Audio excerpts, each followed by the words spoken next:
What we know so far is that the attacker is 39 years old, or was 39 years old, and that he comes from one of the Paris suburbs. And that so far police in their investigation, it's only been obviously a day, but believe that he was probably acting alone. The other key bit of information which you mentioned is that this man has a history with the police. Earlier this year, at the end of February, he was apparently arrested for threatening to attack police, and then he was released because of lack of evidence. And in fact, some reports are out there that he was in fact also convicted of a similar intention to kill police back in 2003. So what's emerging is a story of a man who has a history of wanting to harm the police, and it's not clear how it is that he ended up actually being able to carry out that attack yesterday.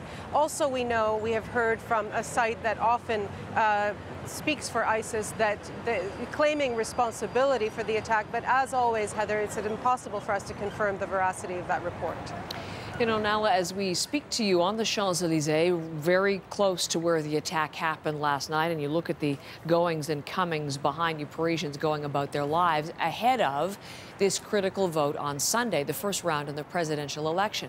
Your documentary on the National last night told us about the disruption, the populist anger that could be pivotal to the outcome. So how then does the attack figure into the already variable circumstances?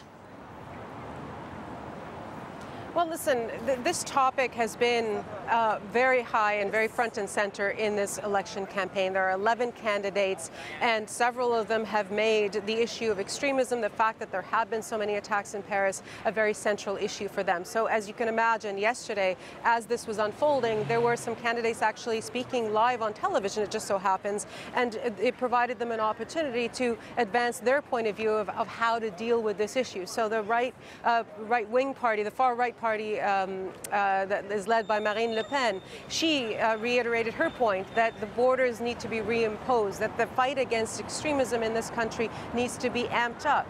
Others spoke about the need to extend the state of emergency beyond the date that it's supposed to expire in July. The centrist Emmanuel Macron, on the other hand, and it is a message that we hear from a number of the candidates, said that voters should not yield to fear and division and intimidation. And as you said, here we are back on the Champs-Elysees a day after it happened. Businesses are back open again.